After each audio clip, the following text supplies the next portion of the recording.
Hey, what's going on, guys? My name is Moosewayne1. Welcome back to the channel. Today, we're actually throwing something a little different at you. So, what I'm going to do, since the Discord is now up and running, I'll leave a link down below. I wanted to get in a sort of podcast session with one of the mods, my friend, good friend, and Kingdom Hearts nerd as well, 20Hertz. How are you doing, man? I'm doing great. I am really excited to be doing this, even though it's like, there's always time to talk about KH. It's nice to share with everybody. Yeah. So I'm super happy to be doing this, yeah.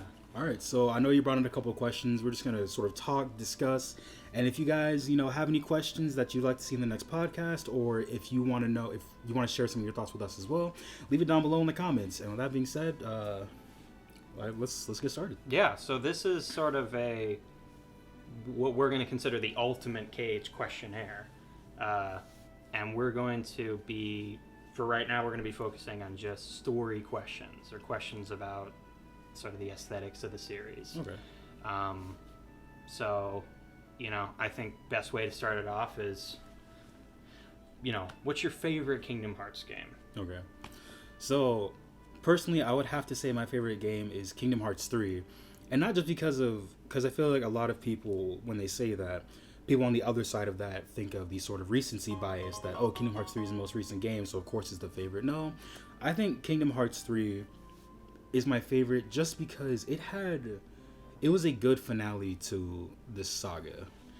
I mean, of course with the Remind DLC, but at the same time, I just like everything that it added. It added Keyblade switching, it added Keyblade transformations, it added so much to the combat, and also it added a lot to the story that we're gonna get to later, but it added a lot of things that I really liked for the future of this series. And I don't know, to me it was the complete package. As far as the pacing goes, I know it's a little weird, but like I feel like everything is there. If you sort of reordered it, it would be perfect. Right. Yeah, I would say, like, it's really close. Yeah. Like, and I see your reasons for 3, and I'm just like, I want to be there, but the one you actually talked about, the pacing, is the big thing for me. Yeah. Because I think that, and that's where, for me, I would say 2 is my favorite. I suppose specifically 2FM, just because it nails that pacing. That's true. And even DDD and 1, I think, are the only other 2 games that are really there. Just because I feel like they have a nice concrete middle of the game, because DDD has you going back to... It has a little time back in Traverse Town before it sets you off after that Dream Eater. Yeah. That you fight in that Symphony of Sorcery. Yeah. With like the bird. Yeah, like the bird Dream Eater. So even that I think does it well, but like you take everything into consideration, and the fact that it's the best paced game, I think it just gives it just a bit of a leg up over 3. So I'd say overall as an experience, I think 2. Yeah, because with 3, I feel like the big, and like you just said, the problem is the pacing. I feel like if you reordered some of this stuff, like for example, you do 2 worlds, you go save Aqua. You do 2 worlds, you take Aqua, you go save Ventus. Do the last 2 worlds and then go to the rest of the Kingdom Hearts stuff. Right. I just feel like there is the lack of a middle section. It really feels segmented. Like, here's the Disney stuff, here's the Kingdom Hearts stuff. And 3, it had such a good middle as well, with the 1,000 Heartless battle and all that kind of stuff. Yeah. Which was just, it was so much fun. And another thing that bothered me about 3's was its version of the 1,000 Heartless battle was not, I don't know, it wasn't there, just because like. And it was like a tag on the beginning of what would be the rest of the game, the Keyblade Graveyard section of the game, which is very good. It's just, it makes you wonder, like, how much of 3 could have been condensed down, where we go to Olympus, Twilight Town, and then we just get to the Keyblade Graveyard. Yeah. Like, how much of that, which is why I think 3 misses a bit of an opportunity, maybe in including the Final Fantasy characters. Yeah. Not that they necessarily needed to be there, because it wasn't really their story. Like the 13 versus the 7 doesn't really involve them. But there was a good opportunity there for side stories that could have kept Sora and company busy, allowing for the Disney worlds in between to then get to the graveyard. Yeah, At the end, and that was just a little bit of a missed opportunity. Like, I know DDD's ending really, like, it's no more like really pushing, like, all right, we're getting to this Keyblade graveyard stuff, it's going to happen. But when you have a whole game, especially one with the size and combat of a main line, it needed a little bit more to keep you busy before it kind of propelled you in. Yeah, I kind of understand. And another thing with 3, I feel like 3, and I understand, a lot of people see it as the game of missed opportunities, and in some regards I agree. Because Twilight, like, everyone just hates Twilight Town. That's a collective opinion. Yeah. It got shafted in Kingdom Hearts 3. Well, and it's one of those things where it doesn't, like, it just doesn't fire on all cylinders like it should. It what's there is great, but then, I don't want that feeling of going back to KH2 and being like, is this better? Is this Twilight Town better? I don't want to think that. I want to get to KH2 and be like, this is where I want to stay. I want this Twilight Town to just be superior. And there's obviously a big one is just the lack of area to explore. There's no... what is it? Sunset Station was the other side? Yeah, of Twilight Town and KH2. I wouldn't even say that necessarily had to be in 3, but, like, no usual spot, no clock tower, no sand lot for struggle. Like, come on, guys. What do we... I don't know. Yeah, it's just... I don't know. It's just, like you said, and it's just exploring all of that in Unreal Engine with these sort of mobility that Sora has, running up buildings. And I know we talked about this before, running up the clock tower. Oh, yeah. That would have been so great in Kingdom Hearts 3. Yeah, and it's frustrating because you can do that if you break the barriers, but you have to break the barriers to do that. Why was it not in the base game? And then even more, it's like you break the barriers and you can be on it. Yeah. And so it's like, well, did you start it and not finish it, or what? And it's like, if you explore, if you break the barriers and explore the city, everything's there, Right. It's just some places the collision's a little weird. Like, if you go to Sunset Station after you break the barriers, you're sort of standing above the ground instead of on it. But it's like, if it's all there, I wish they would have just, finished it out a little bit. And I kind of feel this way with Destiny Islands as well in Kingdom Hearts 3. Absolutely, yeah. Like, I'm saying all this, it's still my favorite game. But favorite does not mean perfect. I feel like I should mention that now before we go forward, because a lot of people, I like critiquing the games, not saying that, not trying to dog them out or anything, but I feel like it's important that in order to look at a game sort of objectively instead of subjectively, it's important to look at the shortcomings as well as things you like. Right. But honestly, I still think Kingdom Hearts 3 is my favorite game. But at the same time, I sort of got on a tangent there. Destiny Islands, such a letdown. I'm so sorry. Why are we not able to run around there? Like, that's why I love data greeting so much. It's because you can kind of do it. Yeah. It's like, if you, again, that's why, like, I've never gotten into breaking the barriers before I got to Kingdom Hearts 3 because of Twilight Town and Destiny Islands, because I want to explore. Right. And I want there to be those locations. I want to see that in Unreal Engine. I want to see Destiny Islands that we haven't been back to in almost 20 years. Right. Yeah. Jeez. And sometimes I just go to Data Green and just listen, because being in Destiny Islands in Kingdom Hearts 3 with the graphics, with the I would assume too. Like, I guess I can't recall. There's still sounds of waves and the wind, and I believe in data greeting. Yeah. And it's there is. So it's fun to just kind of be there and reminisce over KH1. Oh man, it's still a fun game though. Yeah, I had a great time. And you saying it's your favorite, but also critiquing it. I look back to, I don't know if anybody listening ever watches Angry Joe. He has one of my favorite lines that any person has ever said about a game, which is, you critique a game because you love a game. Yeah. You want it to be better. And so, when people critique 2 or they critique 3, obviously 2 and 3, there's a huge dilemma between fans.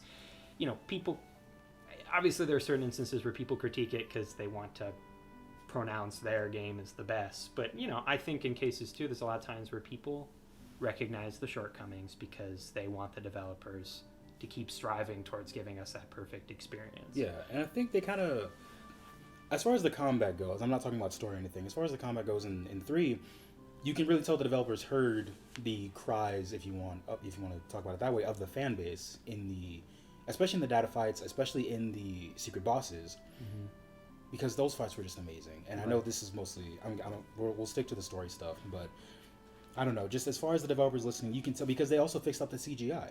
I know there was one person I can't remember the name.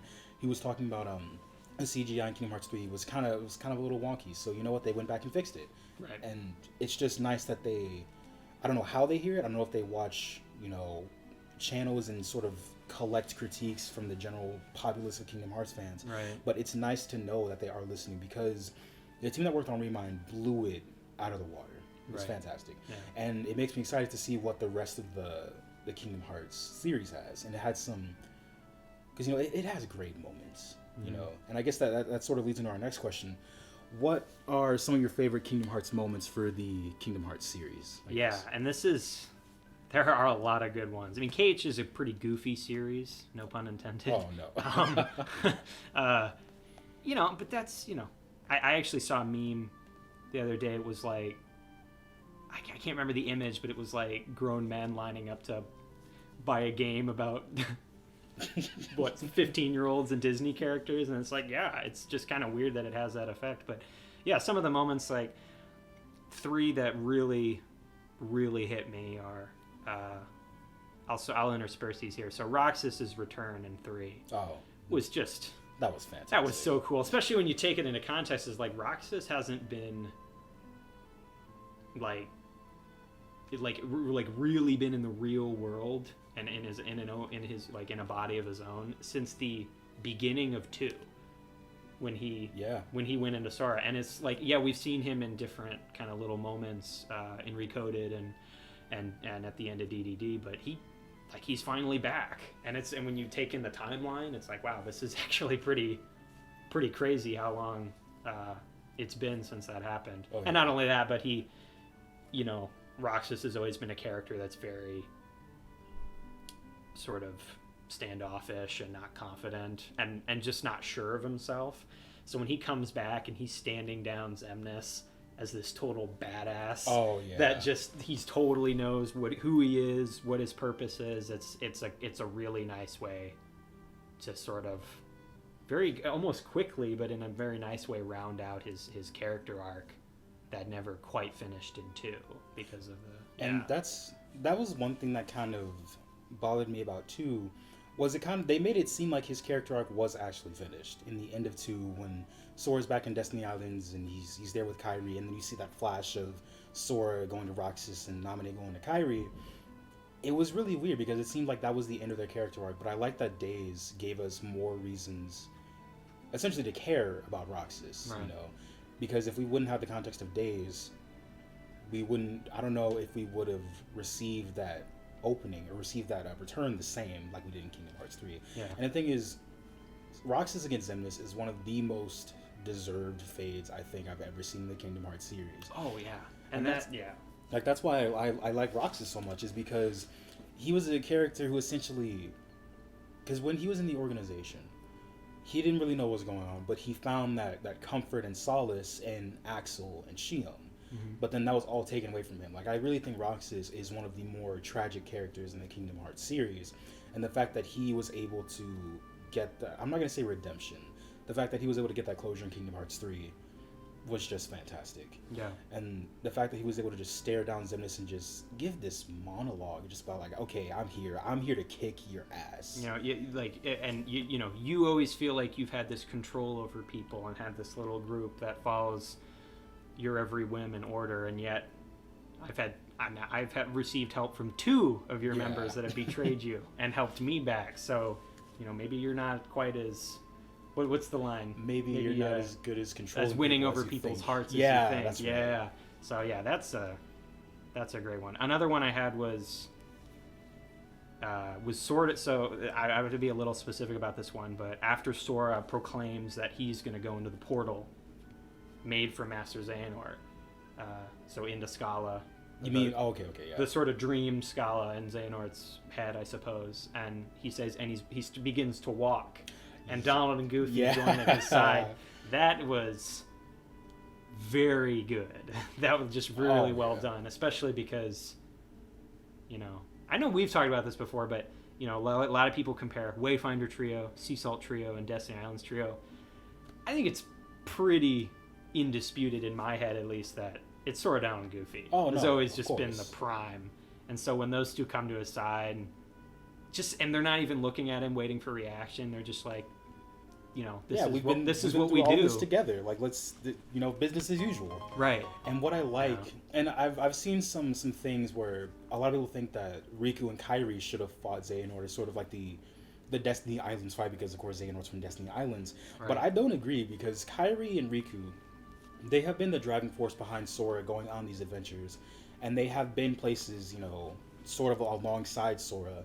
But Donald and Goofy have been there in the trenches with Sora. Right. Chain of memories when he was like yelling at him, going through puberty. right. Yeah. Like they were still there for him, like going through. And then even when Naminé was like, you know what, I'll erase Sora's, or Naminé didn't want to erase Sora's memories, and Sora's like, you know what, go ahead and do it. Donald and Goofy did not skip a beat. They're like, you know what, Sora, we got you. It's okay. We'll remember everything for you. Exactly. Like that is a level of friendship, and that I don't think has been replicated in the Kingdom Hearts series this far. Like I see, like there are definitely there's good relationships. Like of course the trios. You see Riku and Mickey, they have like a good friendship there. But I don't think there's been one as developed as Sora, Donald, and Goofy. And of course that's because we spend the most time with them. Right. But it's just so good. Yeah. Like we get to see everything. There's nothing that's filtered. There's nothing that happens off screen. There's everything. And what I like is that in one of my favorite moments with them as well was in actually Kingdom Hearts 3 in Toy Box. And this is like another really specific moment. But you see, it was when they first got to like babies and toddlers or something. And then Woody and Buzz are sitting there talking, and then Sora, Donald, and Goofy are just kind of playing in the background. And I was like, you know what? I like moments like that. Yeah. I like when Sora just takes a moment to take a jab at Donald that's like, it's unforgettable. Yeah. Like Donald's face. And like, that is just so great. Right. Like Sora just taking jabs at him, and I love that friendship so much. It's well portrayed, I will say. Yeah. And that leads me into what I think is probably my favorite. I would say I put this above the other two, is the KH2 ending, specifically when Riku and Sora return to the Destiny Islands. Yeah. In that CG scene, because I remember that was actually the first moment in the series I ever got like visibly emotional because it's like, oh yeah, it's Kairi, she's there, and Sora's running towards her, and this goal is just finally happening. And then when Donald, Goofy, and Mickey all pop into the frame, and then you're just like, you're hit with this wave of like, oh yeah, these two are the guys I've spent the last 3 out of 4 games with, if you include 358. And it's just this like wave of like, wow, this is, I mean, just like really this is more the reunion that actually is a little more powerful, because these are kind of the guys I care about the most. Yeah. And it's like, I don't know if the Kingdom Hearts 2 ending would have been as complete had Sora, or had Donald, Goofy, and Mickey not been there. Right. Because I feel like, Sora and Kairi, it's a great relationship. They push it on us, and or let me go this way, I don't feel like they push it on us. Yeah. I feel like it's natural and it's there. But to just sort of exclude Donald and Goofy, and I guess Mickey for Riku at the end of Kingdom Hearts 2 would have been kind of weird. Yeah. Because it's like, Kairi hasn't been there. We've been looking for Kairi this whole time, whereas Donald and Goofy have been by our side. And it's just so good. Yeah. And just seeing them like, tackle Sora in the water and just having a good time. Mm-hmm. And that's honestly, and this kind of takes me forward, I should say, to the ending of Kingdom Hearts 3, which is one of my favorite moments, because I like seeing all the characters that you've been through sort of have their arcs finished off. Like when you see the Sea Salt Trio and the Twilight Town crew as well, just eating ice cream on the clock tower. And you see, Donald and Goofy and Mickey returning back to Disney Castle. And you see all of them on the beach at the end, excluding that, Sora getting Thanos. Right, yeah. It's just so nice to see all of them just playing on the beach together. Like that was a fantastic moment. And I wish it wouldn't have, I'm not going to say ruined, I wish it wouldn't have been disturbed or interrupted by Sora disappearing. Because, Nomura's got to get those extra games in. That's right, yeah. I can't wait for that to happen later on in the future, where the series is over, everything's done, everyone's like, back where they are, they're all hanging out together, the whole crew, Yuzora, the Master of Masters, is on the beach breakdancing. Yeah. Like, it'll be a fun time. Doing something. Noctising. Ray chasing. Yeah. Right. He's ray chasing Ventus are on the beach. That's right. But yeah, are there any other moments that really stood out, or do you want to move on to the next? One thing, I guess, sort of, I still got one moment that I really like was Axel versus Shion in Days. Yeah. Okay. Yeah. Because that was a great moment for a couple of reasons. One, if just real quick, are you talking about the one in like the town with Roxas there, or outside of the mansion? Outside of the mansion. Okay. All right. That scene is my favorite because Shion throughout the game has sort of been at war with herself. Mm-hmm. And when she's finally, decided what she wants to do for the good of everyone, and she's confronted with that, one of her best friends being Axel, when she's confronted with that choice to make, she sort of is... I'm not going to say she's stuck in her ways. She's grounded. She is determined to do what she has decided to do for essentially everyone's sake. And what I like is that Shion does not back down even to Axel, mm-hmm. which throughout this game has developed that friendship, which one is just amazing. Yeah. And two, this is really the first time we see Axel get visibly upset or emotional, because I know we got that moment in Kingdom Hearts 2, where he's fighting Roxas and like, I'm so flattered, but it's like, that is the moment where we see Axel visibly upset, because he's been sort of this cool, calm, collected guy throughout the time that we've seen him. But what I like is that Axel is just visibly upset. He's screaming. His emotions are at least like hard on his sleeve moment. Right. And I think that's just a great moment to have, because the best friendships do not come without a little discord, which mm-hmm. by the way is in the link down below. And yeah, right.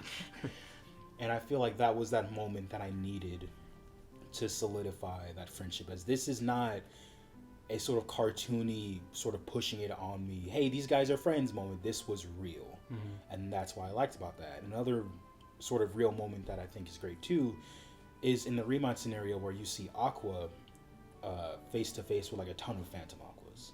Yeah, okay. And I think that's great as well, because it also, because throughout the series we hear about emotions a lot. We see sadness, we see emotions, but I think that was the first time where I think it actually got to me, and it even got to the main character Sora, who's always this sort of happy-go-lucky guy. He's felt emotions, but the first time when he sort of jumped into Aqua's heart, this is the fear and despair that Aqua feels all the time. Yeah. And it hurt him, like he had to drop to his knees. It was so painful. And I think because he's not particularly used to that, given his attitude. Exactly. And it's like everyone, like we always see Aqua as this sort of, kind of like Axel, and it's like this sort of calm, collected person who sort of has everything figured out. Mm-hmm. But I like that in reality, she is scared all the time when she's fighting. And I think that's a moment we kind of forget about when we rescued her from the Realm of Darkness in Kingdom Hearts 3. It's kind of like, I feel like we forget that she was there for 10 years. Right. The Kingdom Hearts equivalent of hell, sort of fighting and just trying to keep hopes up, when eventually she couldn't, and then she fell to darkness. Right. And I like that it was an everything's revealed moment. It was one of the reasons that I actually sort of want to see where Aqua goes now, because of course in the Limit Cut episode they're going back to the Realm of Darkness. So I want to see how that sort of progresses, or if they do anything with that, because it was in that moment that Nomura, that writing was fantastic. Mm-hmm. That was one of Nomura's, like, one of the best scenes I think I've seen. Mm-hmm. But again, it was so good. Yeah. And I hope we get to see more of that throughout the series. But I don't know. Yeah. So let's move on to the next question. Yeah. So this one can be a little quick because we've talked already a lot about this. But what do you think, in your mind objectively? Obviously it's subjective, but in your mind objectively, what do you just say? Okay, this game has the best story. Oh, it's got to be Days. Days? Yeah. Really? Okay. That wasn't expecting that one. All right. Because I know a lot of people count, because I hear Birth by Sleep being the best story. Mm-hmm. But the thing is, for me in Birth by Sleep, and I know this has changed since the release of Remind, I couldn't care about the characters a whole lot in Birth by Sleep. Not to say that I don't like them, but Aqua's motivation in Birth by Sleep was just kind of her taking care of her friend. She didn't really have her own motivations. And Terra, my thoughts on Terra. I know your thoughts on Terra. Ventus is a story in progress, I'll say, because of what's happening in Unicross. Right. But I like that with Days, it's sort of. I think what got me to care about it the most was actually the ending, not where Shion dies, but where the ending of, like in the ending, you see Roxas sort of running back to the usual spot, saying, "I hope today's the day we hit the beach," and then you know how it ends in Roxas going back to Sora, and I don't know why. I don't know why that just hit me the way that it did. Like that hurt my heart because throughout the course of Days, you see Roxas and Shion and Axel just figuring out, who they are and just Shion's coming to terms with who she is, but just forming this friendship in this organization that they really don't know what's going on. There's so much darkness surrounding them, but they ended up finding light in each other. Mm-hmm. And I love the way they built that relationship. And to see all of that just crumble at the hands of Xemnas, someone who's not even a major villain, Jesus Christ. Right, but and but to see all of that crumble at the hands of Xemnas, and to see Roxas just lose everything and have to sort of live with that, and at the end where he fights Riku, it was such an amazing story that almost captivated me. And the fact that I read the novel to sort of go back and get more some more context on that really just solidified it as one of my favorite stories. So I don't know, it's the gameplay is garbage. Yeah, I'm sorry. Yeah, I don't know how many. I know for a lot of fans now, Days is just a movie. But if you have a DS or a 3DS and you can get your hands on a copy of Days, I would. Yeah, you could take it for a spin, but it's gonna be a little repetitive. Yeah, okay, with Days, it is fine if you watch the movie and the thing is, the movie also includes some cutscenes that are not in the game as well. Right. So, if you want the gameplay experience, then do it by all means. But I am by no means saying you have to play the game. You can enjoy the story independently of the game. That's all I'm saying. You miss out on hallmark moments like Roxas. That's a stick. Oh my! How could I forget? What a great development there. No, I'm just kidding. But I'd say for me, we've already talked about this one, but I still think that kind of ties in for me with Cage 2. Oh yeah. The pacing and then the ending being one of my favorite moments. Just everything from what I would consider the first half of the Darkseeker saga or the Xehanort saga, whatever you want to call it, was just really, really strong. And it I don't know. 2 had a really good story for me. But we've already talked about that, so I don't really need to elaborate anymore. But anyway, next question: who are your, not necessarily in an order, but who would you say are your top 3 characters in from all the games of the whole series? Okay. All right. One would definitely have to be Axel. Okay. I love his style. I love his flair. I love that he's just there to look cool, kick some ass, and leave. Right. That's his character. And sometimes I feel like there doesn't need to be, and I'm glad we get a lot of context with Axel. Don't get me wrong, it just makes me enjoy his character even more. But I'm glad there's such a one-track mind sort of character. Mm-hmm. He is there, and especially since he gets a Keyblade. That's why I want to play him so bad. Right. Because we get to play him a little bit in the Remind scenario, and just his fighting style is just so dope.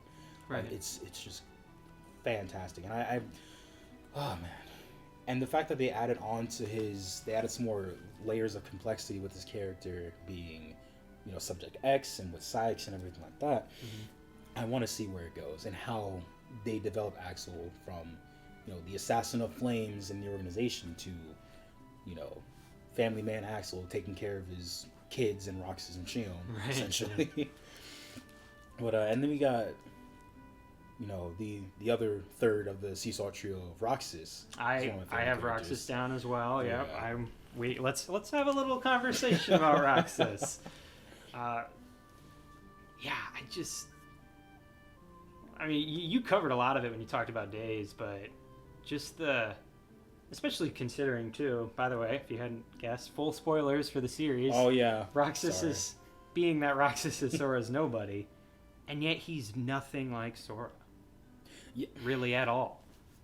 And whereas like, Axel and Lee are basically the exact same person. Axel Lee, right? Yeah.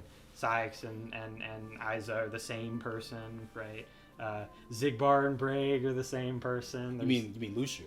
Excuse me, Lucio are the same person, but Sora and Roxas are just, it couldn't be more different, and it's so jarring playing as Roxas. And yeah, he can be very mopey, very almost just like too melancholic all the time. Yeah. To maybe a minor point of annoyance, but when you get to those big moments, having all that emotion that's just built up inside him, just kind of unleash, I think is. And then even as we talked about in 3, how it's clear he has a very tight grasp on that emotion, and he's really grown to control himself. Yeah. It's just great. Not to mention he's a complete badass with those. Oh yeah. With the dual wielding. I mean, I don't even know if Sora.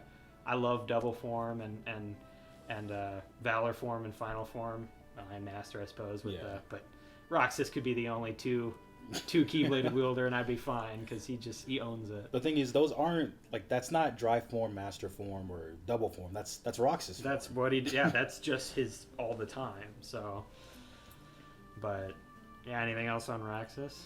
Oh man, I like his style. I like the way he dresses. It's kind of sleek. It's kind of clean, especially compared to Sora and his clown shoes and his 10,000 zippers and belts. Like Roxas is, it's simple, and it's clean. If you will. I mean, I can't add any more puns. I was gonna say something with Sanctuary, but no, that's not gonna work. I find Sanctuary and Roxas' design, from his simple and clean design. Yes, from that he uses to face his fears. And then he doesn't think twice about it. Exactly. You know what? Yeah. Yeah. I respect that. Thank you. Another character that I gotta say is actually really good, even though we've seen so little of him, is the Master of Masters, actually. Okay. And I think one reason, or I guess the main reason he's on there, is because of his potential. Mm-hmm. Like, we don't see the full picture yet. We don't know whether he's a good guy or a bad guy at this point. The game is trying to outline that he's a bad guy based on these sort of chess pieces in, at the end of Kingdom Hearts 3.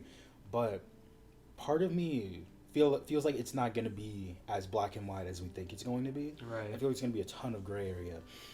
And just the way that Nomura is able to write such a mysterious character and actually make him kind of layered with his personality in so little a time is just really interesting, I will say. He's not my favorite character in the sense that I've seen him so much, I love his personality, I love his moments, but I'm very interested to see where he goes, and he's a character that I think about a lot because of how complex he could be. Right. Not necessarily how complex he is, even though he has an air of mystery surrounding him, and I think that's interesting to me, which kind of puts him up there. Right. That could change over time. I feel like that's gonna fall. Like, Nomura, please don't mess this up. You're right there, man. Know me, boy. He's so close. He's all the deck is stacked. Yes. Or wait, excuse me. The deck is stacked. I messed that up. And he, when it comes to those and the Foretellers and Yozora, we don't know much about them, but they are incredibly intriguing. And so it's the potential is astronomical, and it's really up to him to just not screw the pooch on it. But all right, we will have to see. Were there any characters that you want to talk about as well? Two big ones. I had Roxas, Riku, and Sora. Okay. Sora, I honestly don't think we need to talk about because we've covered that. Just that. Sora, very briefly. Sora is one of the best examples I've ever seen in any movie, show, game I've ever read, in any book, that is so ridiculously consistent. Yeah. And it works so well for him. And it's like it's almost the kind of thing where, although it's fun when we do see not fun necessarily, but interesting when we do see him display more emotions, like at the end of 3 or in Rechain. Yeah. It's almost like you don't want it. You Yeah. just really want Sora to just keep being Sora and keep being happy and keep being positive. And when he doesn't change, it's like that's better. Almost. He's like the pedal of the changing series on top of him, you know. Right. He's the consistency in Kingdom Hearts. The bedrock beneath the series. Exactly. And I really admire the Mora's ability to create a character like that, and so that's kind of my big reason for Sora. And then I'd say for Riku, there's a a lot of people that can argue with this, yourself probably included, but I think Riku's got the best character development. Oh no, hands down of anybody. That's fact. Yeah, I'm sorry. Yeah, and it's subjective. You feel free to disagree, but yeah, and I just particularly how things go in Rechain and 358, his brief role in 358, and then 2, and EDD actually. Yeah. And even a little bit of 3 and 1. Yeah, it's every game he's in. It's just I can always look at his character and be like, yeah, that was the change that happened. Or even in 3 where he really doesn't change that much. You know, we've talked about I like how Nomura uses instead his Keyblade as sort of a sign for like, you know, he's really grounded and strong now. Just as Weight of the Dawn is broken and gone. Braveheart is simple, it's dark, it's big and aggressive and strong, like Riku's new personality. Yeah. Like what he's grown to. He's just you're not messing with this guy anymore. He has locked that darkness down and is now using it, and after all the trials he went through, he's finally been able to pull that off, and it's just really cool thing to see with Riku. So yeah, and personally, like, I think it's cool that we have a character on the side of light that's using the darkness, which this is a little off topic. I'll keep it brief. no, I just wonder if at any point we will see the opposite side of that, is like if we will see a character on the side of darkness that uses the power of light. right. You know, like, I guess you can kind of say that it was Roxas at some point. I think you could also argue Master Xehanort. Yeah. In terms of the Kai Blade, Keyblade, the Kai Blade. Yeah. Just to make sure you know what I'm talking about. But I know what you mean more of a, because clearly Master Xehanort uses darkness loads more. So Yeah. yeah, like a character that almost like if Data Shion was someone Yeah. else, right? That are just using light as a very effective weapon against the wielders of light. Yeah, I think it'll be interesting to see that. But so the next question is, what would you say are some of your favorite worlds from any of the games? And if you got like worlds that show up in multiple games, which are your favorite versions of those worlds, I guess? Yeah, and I'll rattle them off. It's a little unfair to the Disney worlds, but it's KH2 Twilight Town, KH1 Traverse Town, and KH1 Destiny Islands. Okay. I mean, these are classic. You know, especially the latter two there, KH1 Traverse Town and Destiny Islands. I mean, that is, you know, just so it's said on this recording, right? Yeah. KH1 is and I think it's a classic. Oh. If you were to refer to any of the games, even above 2, as much as I love 2, 1 is a classic. It's just that game still performs. Like, you can't bring up the era of the PS2 And not without talking- bringing up Kingdom Hearts 1. Oh yeah, and just these are 2 great examples of that. They're just the theme that plays in Traverse Town and the fun of Destiny Islands. And Destiny Islands is one of those, like, you get back to it when you replay the game and it's 1,000 times better. Yeah. Because it's like, and then you're playing it, it's like you never want to leave it, but you do. You want to play the game, but it's so great you would just wish you could stay there forever. Yeah. Just like Sora, you know. So Because the thing is, if you leave it, you're not coming back to it for 20 plus years. So make sure you get everything out of it now. right. Which, what was I gonna say? Honestly, though, and it's interesting because one of my friends recently started playing Kingdom Hearts, and even he noted that, like, yeah, Destiny Islands is a really cool world. Like, I like this world. Mm-hmm. And I didn't have the heart to tell him that he's gonna that it's gonna be absolutely gone. use it. So, yeah. But I do have to agree with you in KH2 Twilight Town, because that's honestly, you know, forgetting 3 and what happened with 3. Right. Just so much it happens. Like, I like going to Twilight Town because that is essentially, I'm not gonna say it's the new Destiny Islands, because nothing can replace that. Right. I would compare it to Traverse Town as sort of the Nexus world. It's sort of like if you think of some of the original personas of the org members, as well as like the Final Fantasy characters. If like Radiant Garden's their new home, Yeah. you know, it's like the kind of their, you know, Twilight Town's like Sora's home away from home. Yeah. Especially since he has the Twilight Town crew and Hayner, Pence, and Olette there. Yeah. I honestly like. Also, in 3, Hayner's cake to the back of Ansem's head was just fantastic. Yeah, we're gonna go back to the second question. My favorite moment in all the series is Hayner's dropkick on Ansem. Now that was super funny. That's one of those laugh out loud. And that's that's why I like Twilight Town, because I don't know, it's just the ambiance there, the mood is just great. Yeah. And plus, like, lazy afternoons, it's fantastic. That we will get back to that but we'll talk about it briefly now. That is probably one of my paramount reasons, because you have 2 sort of field themes or town themes. That's true. For Twilight Town. Yeah. So when you play as Roxas, it's lazy afternoons, which is amazing. And then when it's Sora, it's afternoon streets. So oh, that's right. Yeah. It's cool. It's a nice little thing about the world, but I love it because it's both of those tracks kind of embody those characters' connections to that world differently. So it's really cool. And plus, one thing we have yet to mention: skateboarding. Skateboarding was amazing. Oh my gosh! Yeah, like just shredding through the sand line. There's nothing more to say about that. Yeah, it's just the skateboard. Just gotta flex on everyone real quick. And what's that mail mini game? Oh, the mailman. Oh, trying to just master your skills to get that. I think my time is like 8 seconds. Okay. Just like maybe between 8 and 9, and I just try to improve that. It's just so good. Yeah. Like, the thing is, that's the only job I do when I get to that, because I know I can do that. Right. In like a certain amount of time, and it's just fun. Yeah. You know, that God. One world that is interesting to me, it's up there, I would say, is Pirates of the Caribbean for Kingdom Hearts 3. Oh, because it's it's a lot of people say it's their least favorite world because of how like sort of unpopulated it is, but I think that's honestly why it works so well. You say Pirates in Cage 3, people think it's unpopulated? Yeah, like the whole world, not just Port Royal. Oh. That's what I'm saying. Well, to that I say, you know.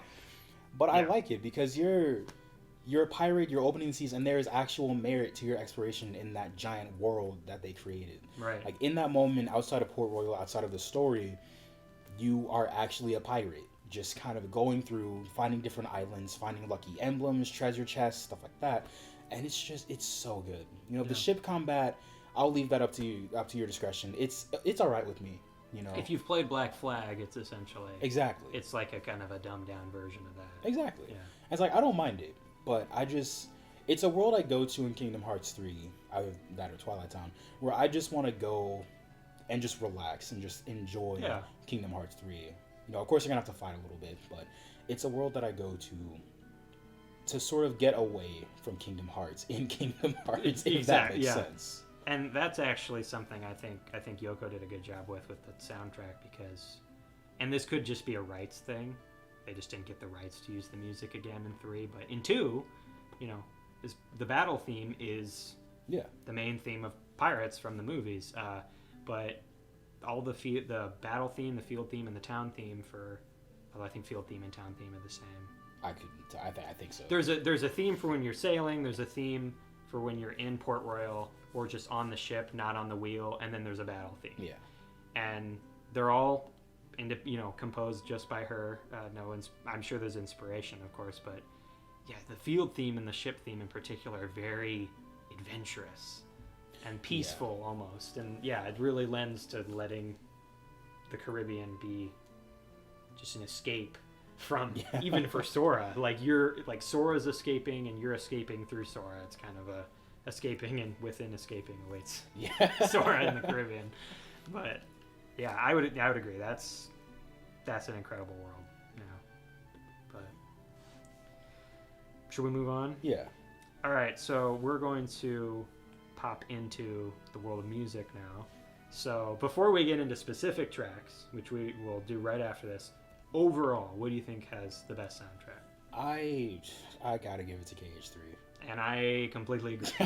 Yeah, I think especially given how many tracks that one remasters and revamps, I think it's almost indisputable that 3 has the best soundtrack, because it carries over and makes better a lot of the tracks in the previous games. Yeah, and I like how it repurposes a little bit of them. Like hearing Olympus's theme in actually Big Hero 6 when they were doing that whole thing. Yeah. That was a really cool moment. I was like, oh, okay, since we didn't get to hear it in Olympus, we'll get to hear it here. Right.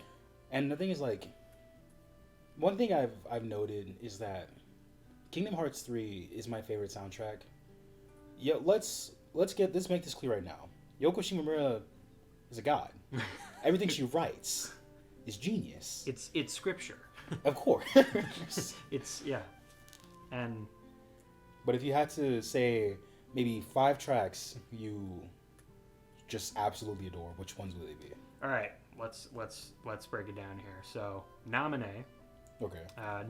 There's a bit of a mix-up. I know she kind of has an alternative theme in Rechain. Yeah. It's I'm trying to think how to describe this best. It's actually very minimal in Rechain, but it's the one that ends up going into triplets. Oh, okay. Ascending yeah. and descending triplets. And it's the track actually titled Naminé. Okay. So if you do go searching for it, that her name is the name of the track. Love that one. Lazy Afternoons. Destiny's Union from Birth by Sleep. Hand in Hand. Hand in Hand can have some pretty crappy versions of it. Yeah. Because she's remixed it a lot. Actually, I would say my favorite version of Hand in Hand is from the World of Trace. You know what? Particularly not the live version you get with Remind, but you can find it online. The CD version, pre-recorded version, is just incredible. The Hand in Hand version of that. It just makes me feel all sorts of great things about Cage. And then finally, At Dusk I Will Think of You. So that is the theme that plays every time Roxas, Shion, and Axel are sitting at the clock tower. And it's overplayed to hell, but it is so damn good. I don't even mind it at this You point. don't mind it, yeah. So those would be my 5. What about yours? All right. One. This is actually kind of a recent listen. But Neverland Sky from Kingdom Hearts 1 is actually in there because it's just, I don't know. There's something about it that it's like when you're flying around the clock tower or something like that. Yes, I know. It's so good. And it carries like this air of nostalgia with it. You know, maybe it could be, me wearing my nostalgia goggles a little bit, but just the sort of whimsical feeling you get because this is the first game in the Kingdom Hearts series, and Sora, Donald, and Goofy are flying around, the clock tower in Peter Pan. Is that where it kind of has the tuba like in the back? Yeah. Okay. Yeah. That's. And it's so good because at that moment you're just as excited about flying as Sora is in that game. Right. And it's so good. And then another one is the Frozen, the world theme, which is just, I don't know. I heard it. I had to stop and shake a leg real quick. I had to. I'm so sorry. That's Frozen's redemption. Yeah. Brief redemption in 3. Is that, yeah. And then Vector to the Heavens, but I don't know. I like the Kingdom Hearts 3 version during the Saix fight a little bit more than the one in Days. Yeah, okay. Just because of I guess it's the percussion that makes it for me. Just the fact that it kind of feels the driving drums in the back. Yes, it's so good. And it's especially when Xemnas gets there and Remind, like it's just the most badass. Like, all right, this is the do or die moment. We got to do this now. Right. And it's just amazing. And of course, a theme that never fails to make me cry. Shion's theme. Oh, it's just you see, it's kind of between that or Naminé. Yeah. Naminé just came out a little bit, but Shion's right up there. And the thing is, like, it captures her story really well because Shion's theme is sort of it has Kairi's theme inside of it, which sort of gets me a little bit because of Shion essentially not being her own person in Days, being a nobody, was just a really good theme. And of course, number 1 is Kingdom Hearts 3 Dearly Beloved. Yeah. Like we've talked about this before. For those of you who don't know, I had to do a project on a piece of music, and I picked Kingdom Hearts 3's Dearly Beloved, and I just had a blast with it. I went to town, and just the amount of care and work that went into Kingdom Hearts 3's Dearly Beloved is just amazing. When you think how many ways can she keep going to make this theme incredible, and she whips out, you load up 3 for the first time, and you listen to that, and it's just like, she did it. Yep. Again. And the thing is, like, it fits so well with 3 being the end of the Xehanort saga, and like that is one of the biggest stages you can be in as a Kingdom Hearts, in the Kingdom Hearts series, and she delivered, hands down. It's just freaking incredible. It is fantastic.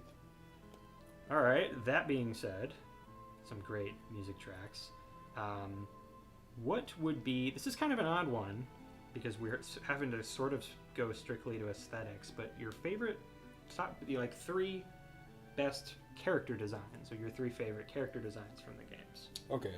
We talked about this a little bit before, but Roxas was really cool. I like his style and these sort of... I'm not going to say extra, but, kind of flamboyant style of some of the characters. I like that Roxas is just, fairly simple as well. And then, which kind of goes along with my next one, Terra, who also has a cool design. Yeah. Like the sort of Japanese style that he's got going on there with his... The left arm armor. Pants. Yes, it's so good. Yeah. And plus, like, the man is jacked. Like, the man dresses well. It's just, it's so good. I love his design. Terra's a beefcake. There's no way around it. Yeah.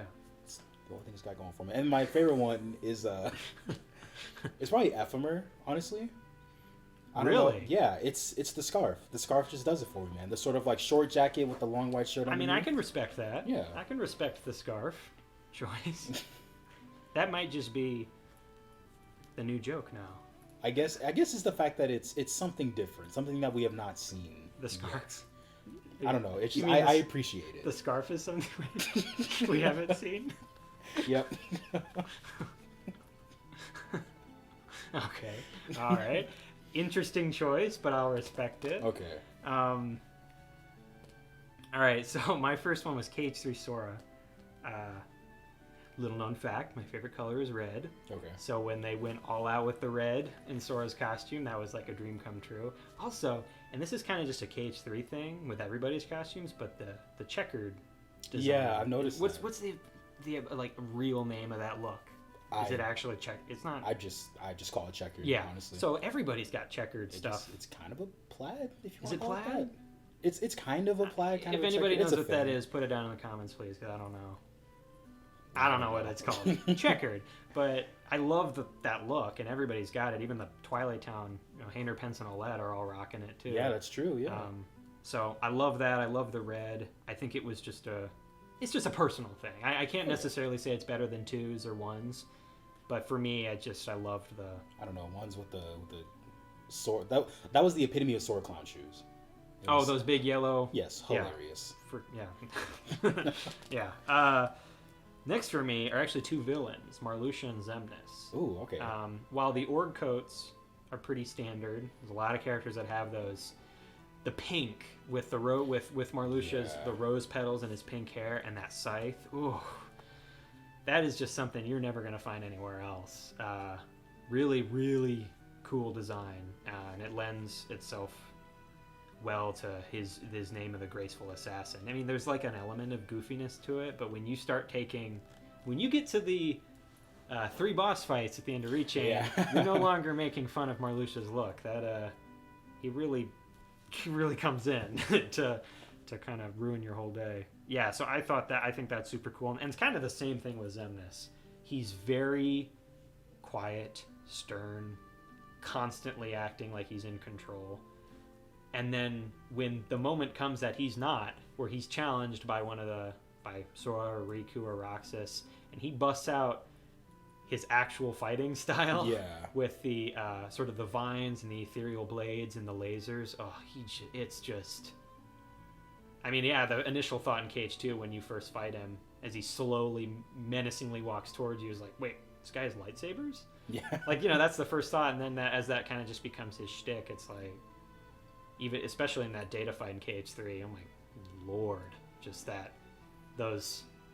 when he tosses up the big dome of lasers, and it's even more threatening than the 1 and 2. So that was just because you don't have Riku to kind of cover for you a little bit. It's just like it's do or die. No, you have to take it, and then you get stunned, and then probably hit. So good luck on crit for that. But so I would say those 2 definitely. But all right.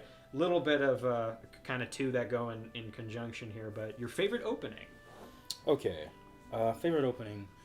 I gotta give it to Kingdom Hearts 2 for a reason. Mostly because it's really just nostalgia that kicks in. Like, I can't not have Kingdom Hearts 2 because I remember a lot of I sort of got out of my sort of Kingdom Hearts phase in 2011, 2012-ish. But then one game that I just kept coming back to was Kingdom Hearts 2, playing it on my old PS2.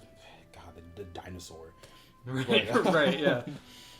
just booting it up every time and just watching that opening, knowing that I'm in for a good experience, a solid Kingdom Hearts experience. Right. It's just not something that I can see being recreated. It's not the best opening, you know, as far as like visuals go or anything like that. I gotta give that to either DDD or KH3. But there's just something about it. With booting it up, listening to Sanctuary happen, it's an experience that I don't see being recreated a lot. Right. You know, it holds a special place in my heart, if you will, for that. There's any place to talk about hearts. Yeah. Actually, you mentioned mine briefly there. I would say for me, it's DDD. Okay. That after finishing 2 and then finishing BBS, and BBS has got probably my second favorite. That's true. I love that intro. You know, it's really, if you exclude the little recap intro at the beginning of 3, that is separate from the Face Your Fears intro, it's really the only orchestral Kingdom Hearts intro. Yeah. And I think it just really works in the way that the music, that rendition of Simple and Clean ties in with the opening. You know, one of my, you know, for example, I'm sure some of you, I know we have both watched that intro so many times, when Sora flies in to the pod and Roxas flies out and the snare starts and Shion lifts up the keyblade to him. Oh, just what a beautiful way to recap the series up to that point, and then also give something that we don't technically see, but as sort of as a foreshadowing of what might come, when you've got the Wayfinder trio, Roxas, Mickey, Riku, Donald, Goofy, and Sora all land atop the rock, and Sora spins the Keyblade and does his little Simba summon up to the air as the music swells. Nothing beat that. After that, that was so freaking good. Yeah.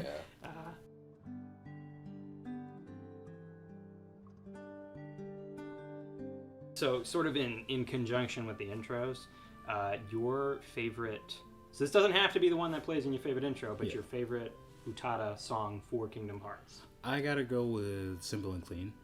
I would completely agree. Yeah, it's so good. The way it's utilized throughout the series, not only in the intros, but it is the song that plays at the end of like most Kingdom Hearts games, the sort of orchestral version that's there. Is that right? That's Simple and Clean, right? I could be forgetting something. Yeah, actually, no, there's a sort of like there's a march that Yoko composed that'll play at the end. That's right. The regular version, which actually leads into a secondary question, the regular version of Simple and Clean, the original version that Utada wrote. You mean just Utada? Okay, specifically. Yeah, okay. Or it can be any of the remixes, the orchestra. Oh, okay. Did you mean the Simple and Clean orchestra remix? Yeah. Oh, yeah. No, it can totally be that too, because she composed it. That's totally fine. So that rendition of Simple and Clean is your favorite. I mean, that's gotta be my favorite. Not to take away from any others, they're all really good. I enjoy listening to them. I literally turn it on Spotify and it's a bop every time. But it's like, I don't know. There's just something about it that hits differently. Yeah. Right up there. Got to be tied with it is Sanctuary for me. But I got to give it to Simple and Clean. Sanctuary does have an orchestra rendition, doesn't it? Yes, I think it does. Do you like the orchestra version better or the regular version? I got to go with the regular one, actually. Yeah. You can't recreate trying to figure out the words in Sanctuary. And then you look up the lyrics and like, wait, she actually reverses. There are literally backwards words. Yep. So that's fun. I was gonna say for me it's Simple and Clean, but I have it here, but it's the Plaintib remix. Oh yeah, okay. So is that 0.2? No, that I believe is the Rays of Hope. Yeah, that is Rays of Hope. That's a fun remix, but it's the one that plays in 1 BBS, and I believe Recoded's intros is the Plaintib remix. Okay. I love that, particularly because of BBS's intro. It's a bop, man. It's so good. And it hits hard for kind of a techno pop song like it is, but I really enjoy that remix because it's very driving in the intros, and so. There was actually a funny story. I was at a party one time. This was years ago. You should not be at parties now. If you are, don't be. But I was at a party a while ago, and they were taking song requests. I really wanted to put that on the list just to see how it would be received. I ended up not doing that though. I played it for one of my friends after the party though. He was like, "Yeah, dude, you totally should have done it." I was like, "Well, there goes that opportunity." In a similar story, I played some Utada for my family, and I was told to turn it off. So clearly not for everybody, but you know, yeah. So I think that leaves us with one final question for this sort of story questions, which is back to the music. Your top 3 dearly beloveds, because this has been remixed and redone a number of times, arranged in a number of ways. So what are your top 3 dearly beloveds? Let's see. I gotta go coming in at number 3. I gotta go with Kingdom Hearts 1. Okay. It's nice. It's simple. It is the first thing you hear when you start the Kingdom Hearts franchise.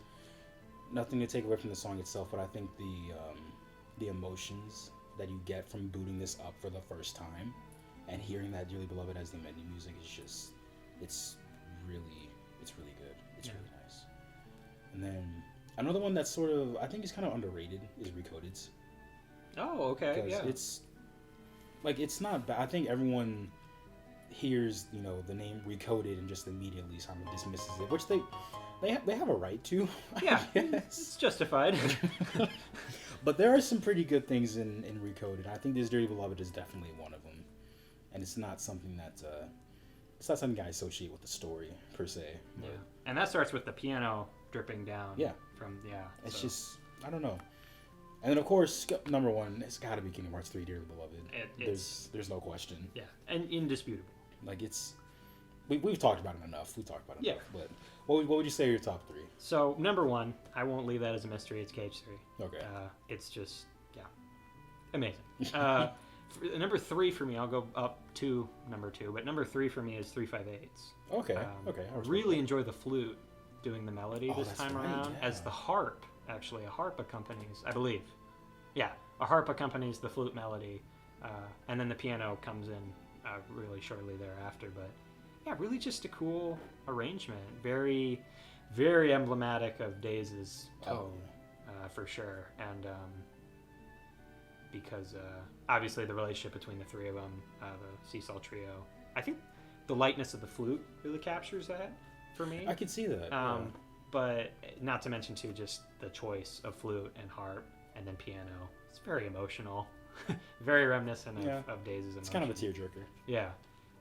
So that one, it's really cool. And what's nice too, actually, is you can find it on the 1.5 soundtrack, but they actually have the remastered Days Dearly Beloved.